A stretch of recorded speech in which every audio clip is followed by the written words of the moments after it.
Thank you. Thank you very much.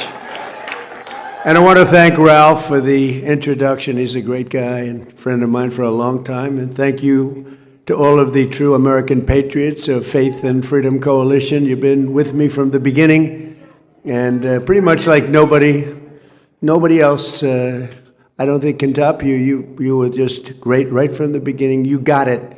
You understood what we had to do, and we got it done, and we're continuing to get it done at levels that nobody's seen before. With the help of many people in this room, 18 months ago, we won the most consequential election victory in American history. Winning all 7 swing states, the Electoral College by 312 to 226, the popular vote, and 86% of all counties in America, 2,700 to 525. That's called a big victory. The Faith and Freedom Coalition was with us every step of the way. You knocked on 97 million doors. It's true. Ralph actually told me 10 million, so I had checked. It was 9.7 million. You reached 18 million voters. Think of that. Voters of faith. You sent 28 million text messages and made 10 million phone calls to help us win a mandate like no other administration in modern history. It was a mandate like we have not seen before. And together we saved our country, and we saved religious freedom in America. We saved religious. It was going down. And you've always stood with me, and I will always stand with you. I'll always remember it. I'll always remember how hard you worked and your spirit. I especially want to thank Pastor Paula White, who's with us. Paula, wherever you may be. Thank you, Paula. Great person. Director of the White House Faith Office, Jenny Korn. Terrific. Jenny, thank you very much. Bishop Kevin Koberis. Where is Kevin? Thank you, Kevin. Good job. Nice looking man. President of the National Hispanic Christian Leadership Conference, Pastor Sam Rodriguez, who's been with me from the beginning. This place is crowded.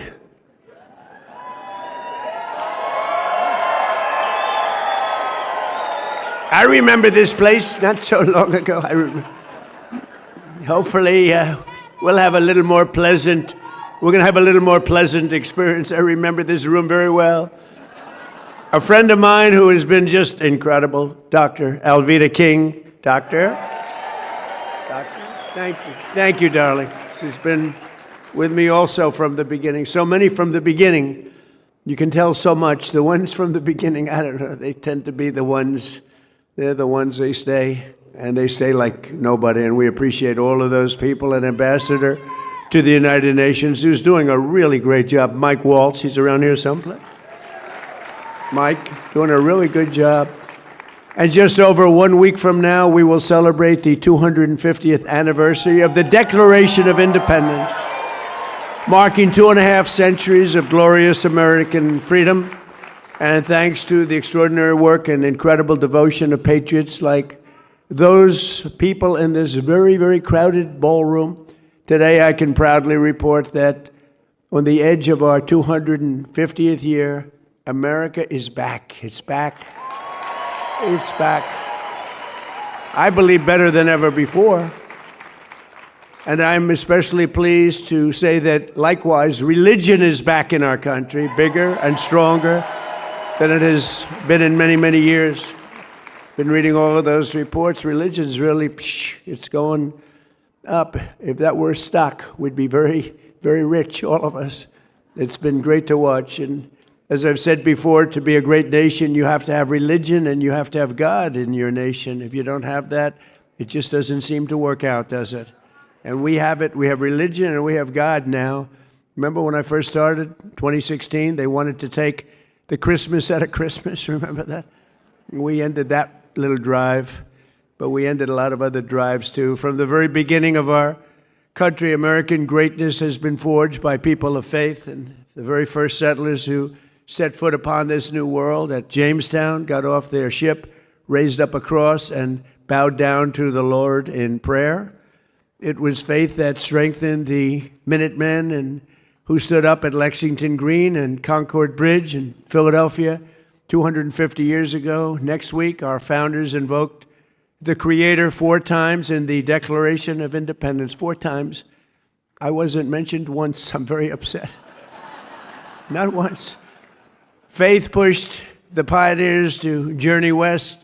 Faith led Americans to abolish slavery, and faith built this country into the most exceptional nation in the history of the world. It was going very badly a couple of years ago, very badly, but it's back really strong. But we have to be very careful because bad things are happening. Can I watch what's happening? And we're going to be discussing that in just a minute. Americans have always deeply believed in the promise of Christ's words in the Gospel of Matthew. With God, all things are possible. With God, all things are possible, right? All things.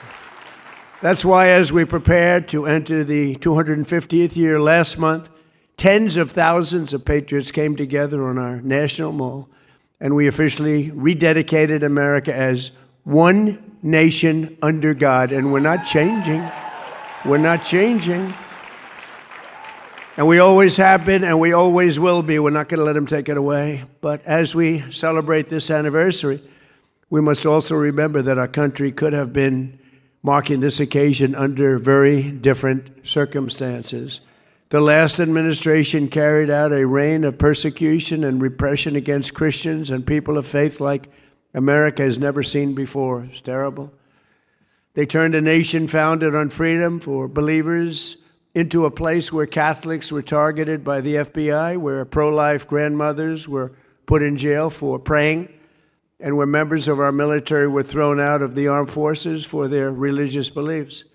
The radicals responsible for these offenses would have loved nothing more than to mark America's 250th anniversary by driving God from our public square once and for all. They wanted to do that. I don't know how anybody could vote for these people. They were so bad, they were so evil, and yet in many ways incompetent, certainly incompetent on policy, open borders, transgender for everybody, men and women's sports, just grossly incompetent ideologies, and so many more. But they did not get that chance because they lost an election in a landslide, and we won an election in a landslide.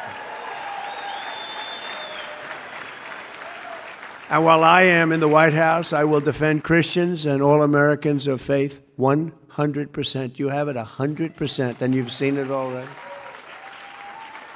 So upon taking office, I created the first ever Presidential Commission on Religious Liberty, led by Texas Lieutenant Governor, a great guy. I don't know if he's here. I know he's coming over to my office in a little while, a thing called the Oval Office, beautiful office.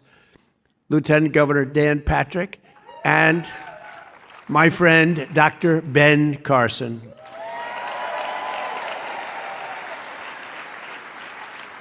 I don't know, so many people in this room, I don't know if they're here, they may be here, but they're two great people.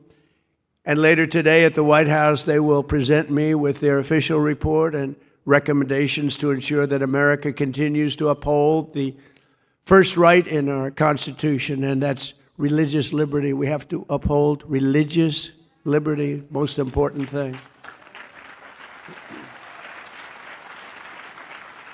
On day one of my administration, I ended the weaponization of law enforcement against religious believers. You know that. I pardoned the Christians Joe Biden threw in jail for saying prayers. He threw them in jail. You know, he didn't know what the hell he was doing. The guy's grossly incompetent. But he was surrounded by very smart, in some cases brilliant, lunatics.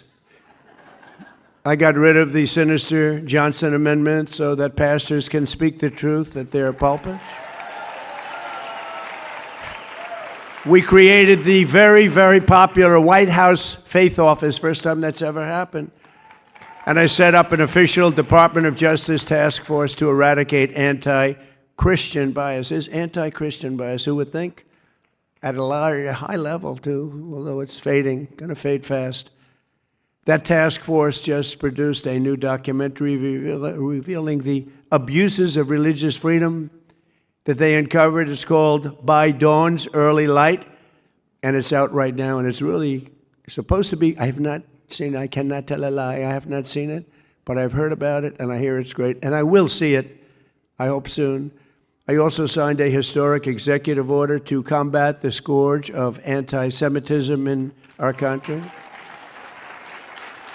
And we reinstated the warriors who were thrown out of our military by the Biden vaccine mandates and restored them to their former ranks.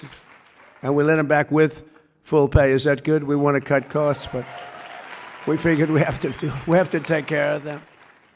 And we're protecting our churches and synagogues by prosecuting mobs of radical left lunatics and agitators who try to harass and intimidate people in their places of worship not so long ago. And to help parents send their children to schools that share their values, I signed the largest expansion of school choice in the history of our country, including in Texas.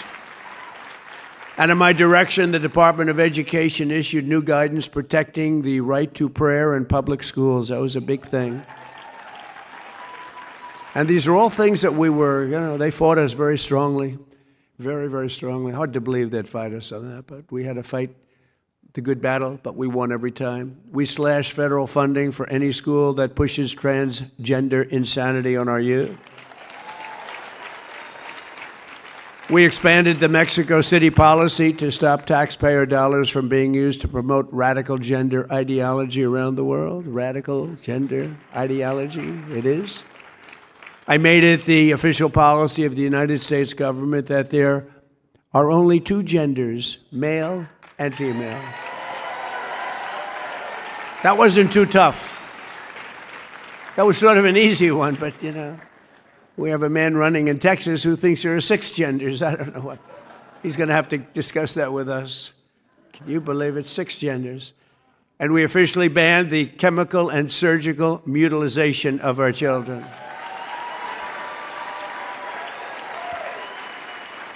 And now we have to pass the Save America Act to protect our sacred American elections. Have to pass it.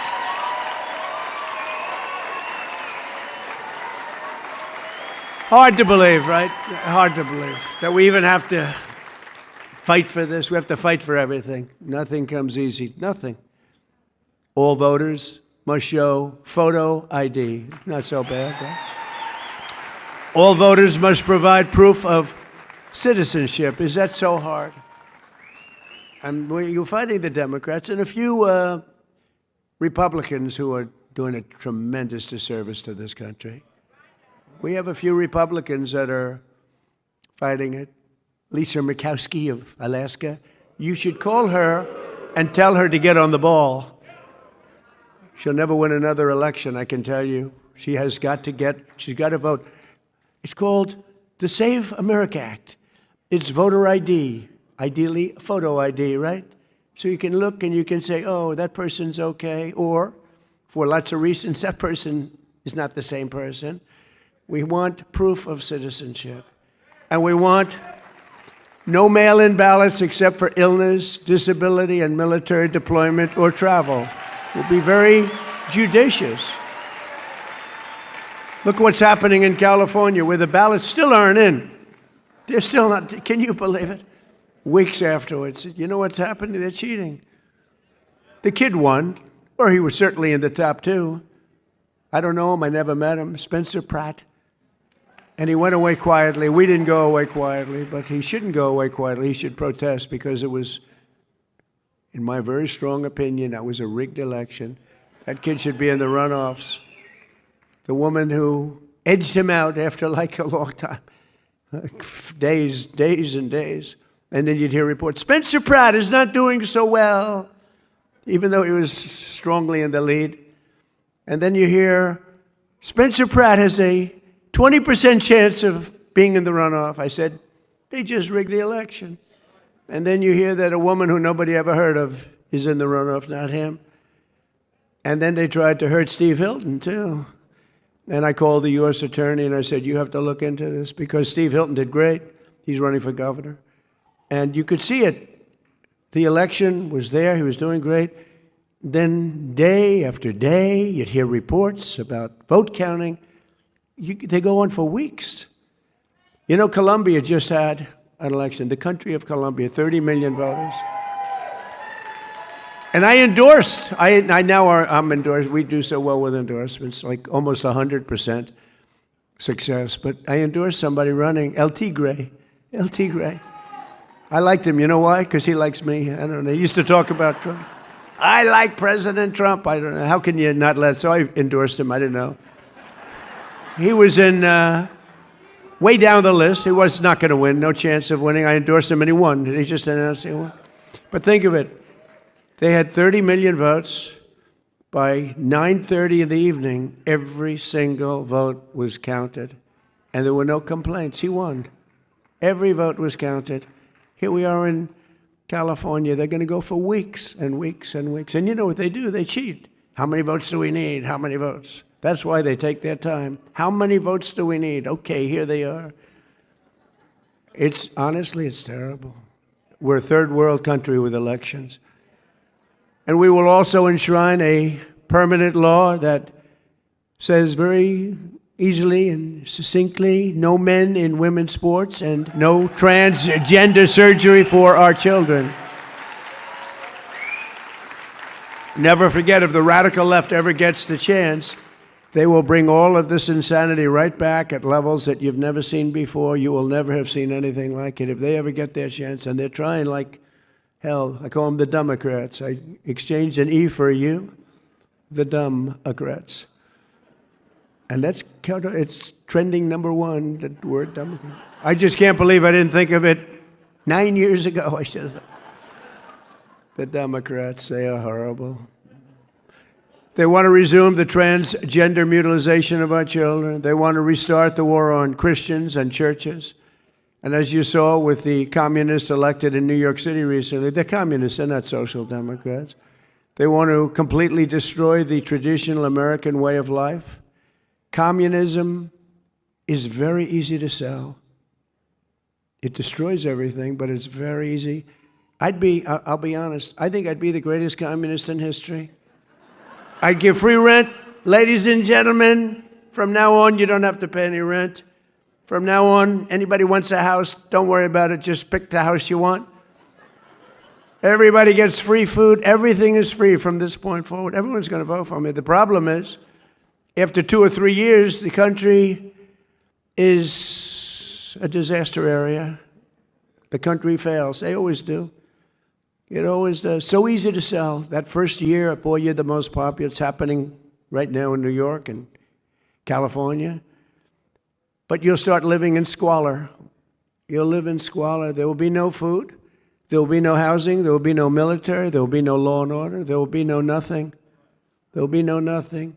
You'll be a third world inhabitant in every way, and everyone will suffer or die. You'll suffer or die. That's what happens.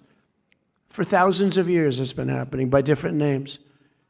Thousands of years. I'm telling you, I'd be the greatest communist in history. It would be so easy.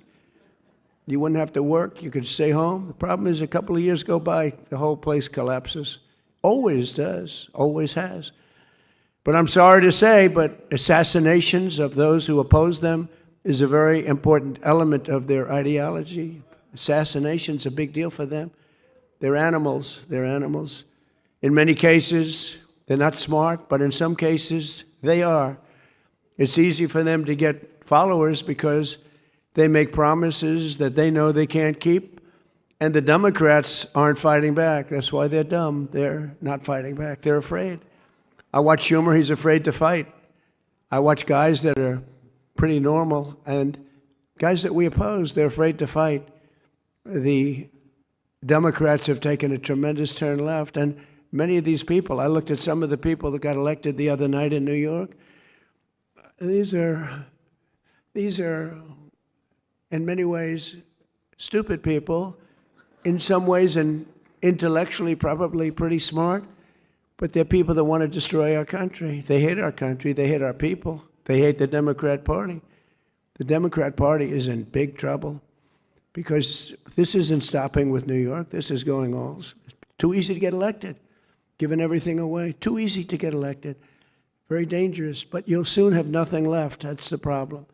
In many ways, they're allowing them to just go their own way, do your own. We don't want to take a chance on saying anything bad because we're afraid we're going to lose our jobs if we do.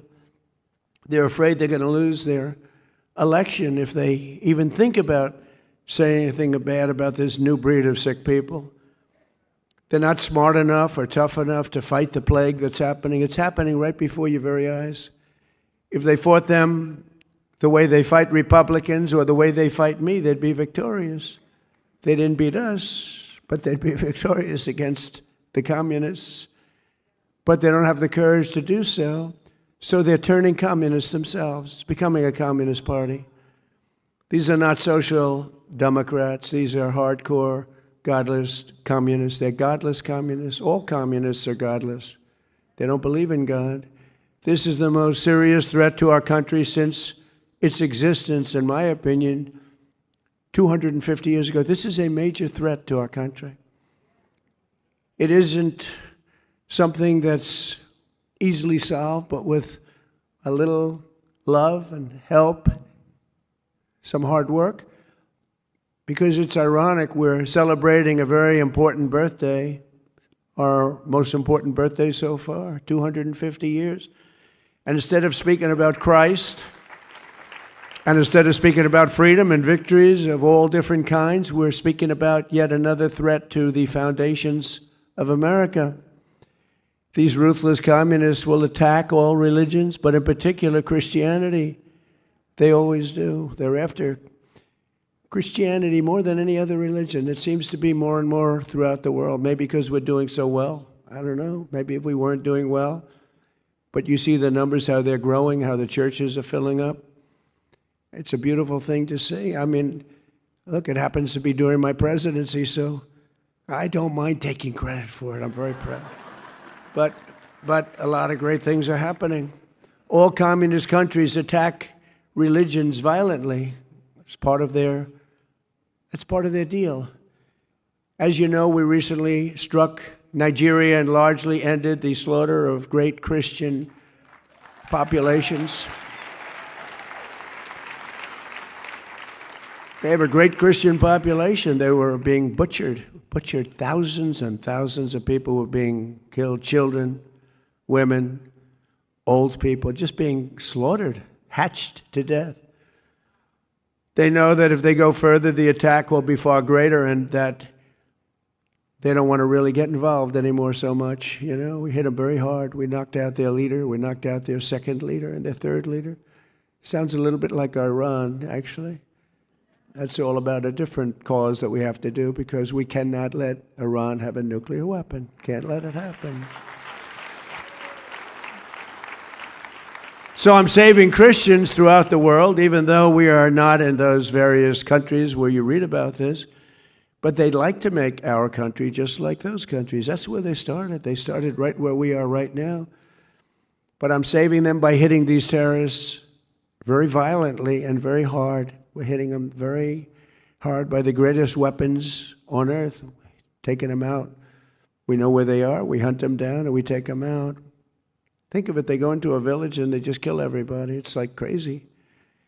They will close your churches in this country. They go communist, and they're trying to. They will kill your people, and that's what they're about. They want to end religion. They have to end religion because their ideology doesn't work if you have strong religion. People like you that are so incredible and love our country so much and love God. This is the greatest threat to our country since its founding, in my opinion, 250 years ago, what's happening right now. It's the greatest threat. People don't look at that, well, 3 people were elected. No, it's many more than 3 people. And the other people are being swayed because they don't have the sense to see what's happening. They don't have the sense. Their followers are not leaders, even though they're politicians, in some cases successful ones. For the first time in history, the powerful Rent Stabilization Board, as an example, that sets rents in New York City, just happened today. They've done it for years and years, and they've been very far left. They're run by Democrats, and they give landlords a hard time for years and years. It's called rent control.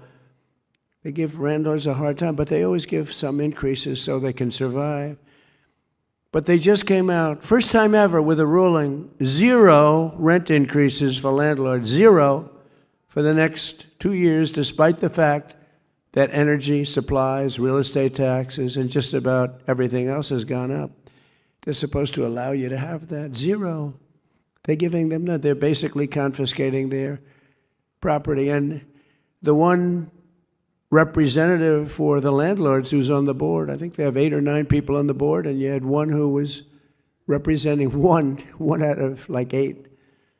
But at least you had somebody. But that person walked off in disgust, walked off and got booed.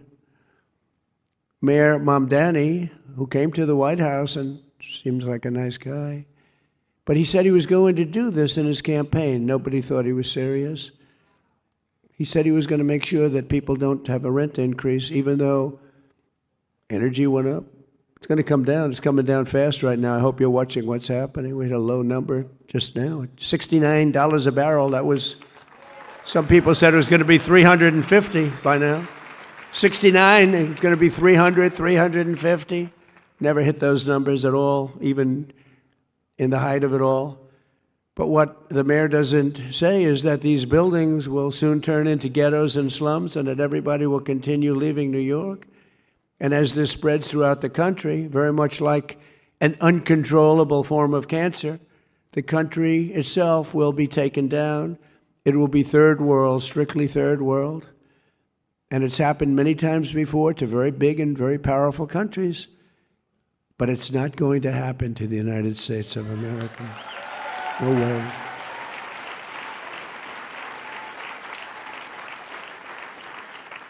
Because communism really is the past and freedom is the future. That's what we are. All we want is freedom. Freedom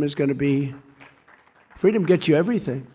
Everyone needs to get out and vote in the midterms. We have to win this election. This election is very vital. If we don't, everything that we've gotten so much. I mean, religious liberty, but we've gotten so much. Our military is the strongest in the world. I built it during my first term, strongest in the world. And people respect us again. They respect us maybe like never before. We were laughed at a year and a half ago. We were laughed at. And now we're the most respected nation anywhere in the world. And in our 250th year, we will make our nation stronger and safer, better, more prosperous, and more faithful. Very important, more faithful than ever before. Today, we have the largest economy on earth. We're expanding at a degree and to a degree that nobody thought possible. They never thought what we're doing for the last year and a half. It's only a year and a half. What we're doing for the last year and a half, nobody thought was possible. We have the strongest military on earth.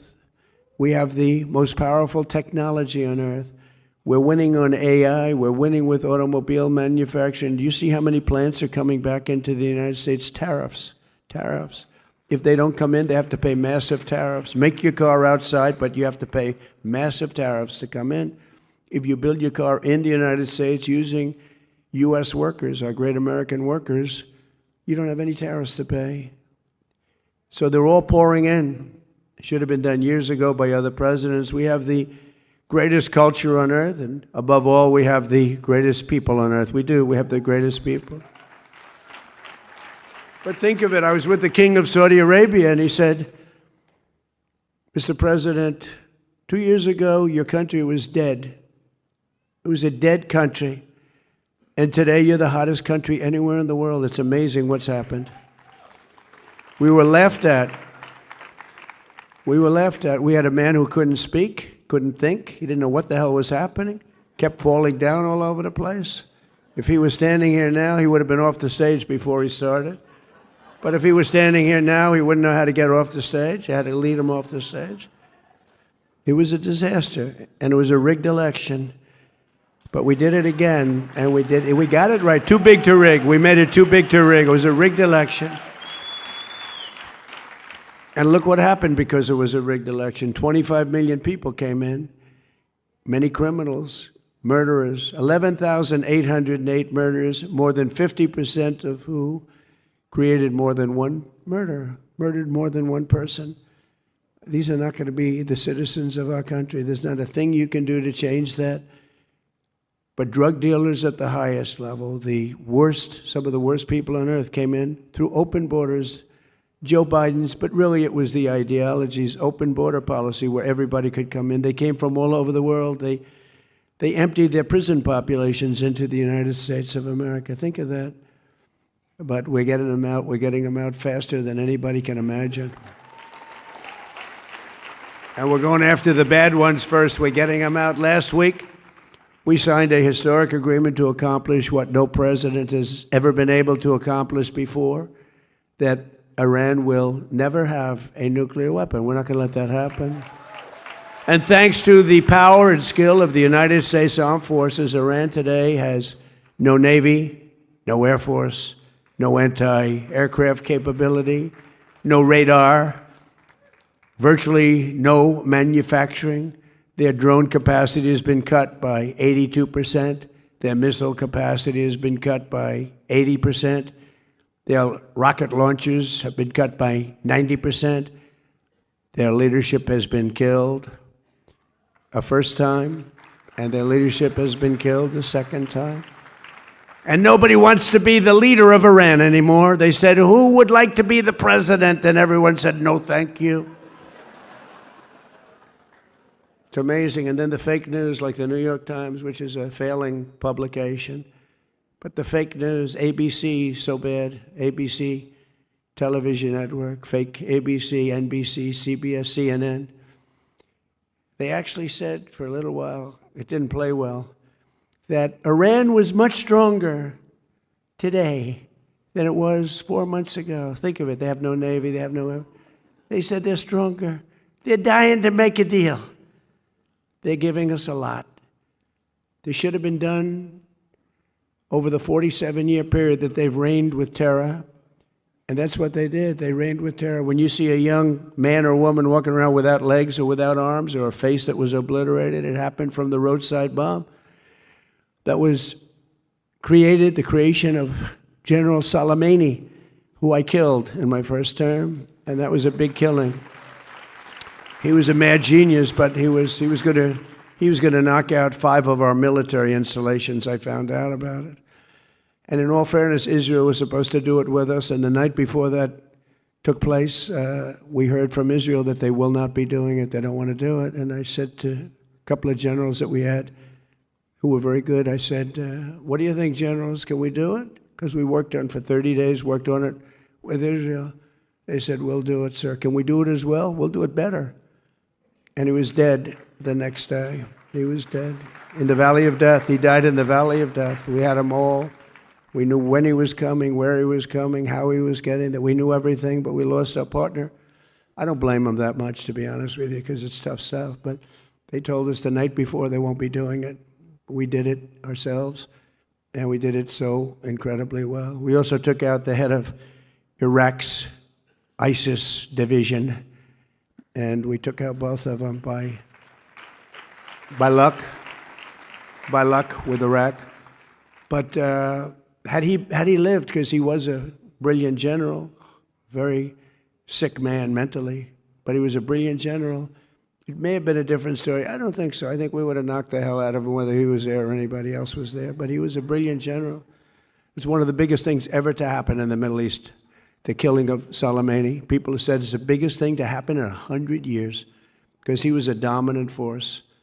I actually think that Khomeini and all of the people in Iran were happy about it because they were afraid of him too. Over the past few weeks, the stock market and your 401ks skyrocketed upward like pretty much nobody's seen before. Oil prices are plummeting downward, and the world is a much safer place. We had to take that detour to knock out Iran. If we didn't do that, and we still have a fight. They have some capability, not much. They're not winning or anything, but they have some capability. They can still shoot. They shot a drone yesterday at a big ship going into the Hormuz Strait. They shot 4 of them. We knocked down 3 of them. One of them, I guess, we didn't miss it. Nobody saw it coming. And it hit a ship and did some damage. But you can't do that stuff. But very soon we're going to be at $2.50 gasoline. I was in Iowa making a speech the day before we did the attack. And again, we had to turn it around. Everything was going so well. It's like, you're doing so well. We have the best economy. Everything's great. And I say, I brought my people into the room, my financial people and other people. I said, listen, we just set a record in the stock market. We just set a record in every single thing, including 401ks. Your 401ks, most of you have 401ks, are at the highest they've ever been, everything. But this was true 3.5 months ago, before the attack. Everything was good. We had records and everything. We were doing great. And I said, I hate to tell you, but we're going to have to take a detour. We're going to have to go to war or go to a military operation, which my people would prefer that I use as a term because war means things that they don't like. But whether you call it war or not, it is what it is. And we're going to go down to the Islamic Republic of Iran, and we're going to have to hit them very hard. And don't forget, when Barack Hussein Obama did the JCPOC, if you look at that, Barack Hussein Obama, have you heard of him? He was a disaster. He was a disaster. He gave them $1.7 billion in cash, $1.7 billion in cash, and tens of billions of dollars. Gave it to Iran, thought he could buy their friendship. And it was just the opposite. They used the money and they built missiles and everything else. And I terminated the JCPOA. It was his agreement. It was the Iran nuclear deal. It was a disaster. By the way, it expired a long time ago, but I terminated it long before it expired. If I didn't do that, Iran would have had a nuclear weapon. If I didn't send the B-2 bombers in 10 months ago, they would have had a nuclear weapon. We obliterated that nuclear dust. Very important. And then you wouldn't have Israel. Israel would be gone. I know you have a lot of good fans of Israel in this room. And Israel would have been gone, and probably the Middle East would have been gone. And they could have taken a shot. We would have wiped them out pretty quick, but they could have taken a chunk of us too. But in my first term, I created the greatest economy in the history of the world. The first term was a great success and rebuilt the military, did everything. But now we're blowing it away. We're doing much better this time. And again, we did have to make that excursion. How would you like to be given the best numbers we've ever had as a country and tell people, guess what, we're going to war, and nobody in the room knew what I was talking about because it wasn't their thing. And I said, we got to stop them from having a nuclear weapon. Because you want to see problems? Let a crazy country have a nuclear weapon. You'll see problems like you've never seen before. The stock market has set 73 all-time record highs since the election. And more Americans are working today than at any time in the history of our country. That's pretty good. In January 2025, we inherited the worst, most dangerous, most wide open and insecure border in history. I actually think in the history of the world, I don't think it's just here. You could just walk into the country, and again, they were letting prison populations, they were taking buses and dropping them off at our border, and people coming out, murderers coming out of prison, drug dealers, the worst people. They made our criminals look like nice people. That's the only thing nice. Our criminals, for the first time, looked very nice by comparison to these people. But they dropped 25 million people over 4 years into our country. And it's the single hardest job I have, getting them out. We're getting them out pretty rapidly, but it's a very hard thing. But think of it, prison populations from the Congo, from all parts of South America, from all parts of the world, were taken in, driven through Mexico, and dropped off in our border, and they would walk right into our country. And we've quickly turned it into the strongest and most secure border in the history. We have the strongest border we've ever had now. And for the past 13 months, 0 illegal aliens have been admitted into the United States. 0. We have 0. And those are the numbers, they report them. And they're taken by sort of a left kind of a group. The stats, if anybody did, they'd like to report them. But we have 0. And they don't even try because they know they're probably not going to get in, so they're not going to make this very dangerous march. We're saving a lot of lives. Because in those caravans, remember I named them caravans, they'd have 25,000 people, sometimes more. But they'd come up from South America and all through Mexico. They'd go all through. And they go through jungles in Colombia. Really tough jungles, too. Dangerous jungles. And women would die, and women would be raped. Remember when I said they get raped, crime, murder, and everyone, my first speech My first speech was controversial. When I announced I was running, everyone said, "What do you mean raped?" What I said was peanuts compared to what happened. And the women would come up and they'd die. They'd be raped. A lot of people would die on those caravans. The journeys up were, they call them journeys through hell, because they had to go through jungles. They had to go through very dangerous areas. And the people that got here would just walk right into our country. We had no idea who they were. Nobody would even stand there and check. They just came in. Come on in. Come on in. This was Sleepy Joe Biden's ideology that was forced on him by much smarter people than him that wanted to destroy our country because he had no clue. But with the help of our law enforcement heroes in 2025, we achieved the largest drop in the murder rate ever recorded in our country's history 125 years ago. Think of that, think of that. The year 1900, that was before my father. My father would hate me saying that because it's a long time ago, but that was before my father was born. I had a wonderful father and mother, and family. But the lowest murder rate in 125 years. Washington, D.C. is now one of the safest, most beautiful cities in the country. And just a little while ago, it was a killing machine. Think of that. A year and a half ago, Washington was a very unsafe city. Now it's one of the safest cities in the country. It's one of the most beautiful cities. Doug Burgum and myself and a whole group of people did a great job on the monuments and fountains, and the reflecting pool was so beautiful. They tried to destroy it. They cut it up with a box knife and tried to destroy it. And it's in great shape now. They're terrible. They're vandals. They've caught 6 of them, I guess, maybe more. They've got others in line to be caught. But we just inspected it. We'll fix it right after the 4th of July. Got to let the water out, just fix it. But we caught them. They would cut it, and they would grab this very expensive and very good material, totally waterproof, and they rip it. These people are sick. They ripped a scar 350 feet long through the side of the reflecting pool. These are the people we're dealing with. These are the people that want to destroy our country.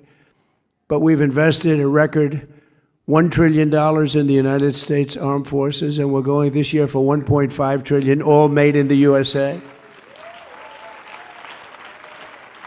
And something that's so exciting, the recruitment. You know, if you go back a year and a half, 2 years ago, you could not get anybody to join the Army, the Navy, the Air Force, the Marines, the Coast Guard, Space Force. You couldn't get anybody to join.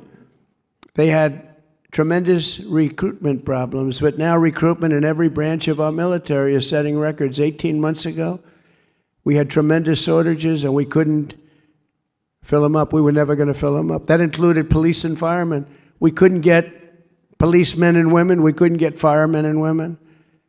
Anything with a uniform, because they were ashamed of our country, because we had people that were not respected. You have to respect the president. If you don't respect the president, you're going to have a problem. You're going to have a problem. They had no respect. And now we have waiting lists. Now you can't get into the military. Literally, we went from the worst recruitment numbers ever in 1 year to the best recruitment numbers ever. And it all started on that beautiful day, November 5th, right? A thing called Election Day. And as soon as we won, before I even got to do anything, those numbers started going through the roof. People love our country again, and they have spirit. You always loved it, but you were down, you were depressed. You were not feeling too good about our country. Especially you, as people with a great religion and a fervor for Christianity and religion, you should be depressed. You should have been, but now you're riding high. But we have to be careful. We don't want to lose it. We've got to win the midterms. We've got to win the election coming up, and we're gonna be in good shape. But you have to expose them. If you don't expose them, I mean, I stand here and I expose them. Some people don't do it right. They say they're going to get free rent. Well, that's okay to say, but everyone's going to vote for them, except for a few of the people in this room. But you have to say they're going to get free rent. But in 2 years, everything is going to collapse and you're going to live in squalor. When you say that, you can beat the free rent. You can beat the fact that they're going to take your house away and give it to somebody else, which is essentially what they'd like to do. But it's happened so many times over the years with really powerful countries, and we're not going to let it happen. So we have the strongest and most powerful military anywhere in the world. I built it in my first term, using it a little bit in my second term. And we're once again using it to defend America's interests and American values. Look at what happened in Venezuela. We have a great, and by the way, we're helping Venezuela. They had a tremendous earthquake, a lot of people killed, and unbelievable, right in Caracas. And we have a lot of people over there helping, but Venezuela's been fantastic. We've had a great relationship. It was a one-day war. We hit them so hard, and one-day war. Now we've taken out millions of barrels of oil, and we've paid for the war many times over. But just as importantly, they are doing better than they've ever done. They're making more money than they've ever done. They've never made the money that they're making now. And it's really, I mean, outside of what happened last night with the terrible, that was terrible what happened. It was a big earthquake, knocked down buildings. But outside, it was really, it's a happy country again. The people are happy. They're dancing in the streets. The people running it are doing a very good job. The United States has never been stronger. We have never been wealthier. Or we've never been prouder to be an American. Since 1776, America's story has been a tale of freedom, overcoming oppression, good defeating evil, and faith overcoming every challenge and every foe. We had everybody was winning, and we're going to continue stronger, maybe stronger. One generation, think of it, just one generation after our war of independence, the British tried. They really tried hard to conquer America in the War of 1812. That didn't work out too well. But they failed, and the cause of freedom won, and it continues to win. The War of Survival ultimately gave America our national anthem and our Star-Spangled Banner. Many Americans know the story of Francis Scott Key writing the words of the anthem, and watched the flag under attack, and he wrote those beautiful words. But what few realize is that the very same poem also inspired our national motto. The fourth verse of the song ends in these words, "And this be our motto, in God we trust." In God we trust.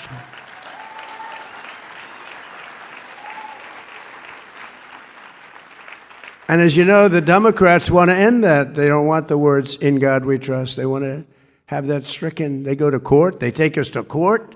We're never changing that. We'll fight for that. We're not changing that. In God we trust. Better believe it. So today, on the threshold of our 250th year, this room is proof that America is still a nation that lives by those magnificent words, "In God we trust." With the help of everyone here today and Americans of faith all across this land, we will continue to protect the promise of the Declaration of Independence, one of which actually is in my office, in the Oval Office. So we cherish it. We will continue to defend our values, our traditions, our faith, and our freedom. And as we enter the golden age of America, that's what we have. This is the golden age. We've never had anything like it. We have factories all over the country. We have car plants, AI plants, all sorts of plants. Our businesses are expanding. Our numbers are unbelievable. Remember that we've never had a year with so many number one stock markets. Good to have number one, because that affects everybody. That means jobs. That means success. That's good, as we said, for your 401ks. It's good for your stock investments. Everyone's doing well. We have a country that's just the hottest. It just is so hot. And I'm working really hard to make it even better. We're going to get rid of some of the flaws. We're going to make it even better. But the biggest thing we have to do is we have to stop this horrible thread of cancer that's permeating our country called communism. We have to stop it, because that's what it's about. That's what they want to do quietly. And we ask that God will continue to bless the United States of America, and God will bless the United States of America because of people like you. Thank you very much, and happy Independence Day, everybody. Thank you. Thank you very much. Thank you. Thank you.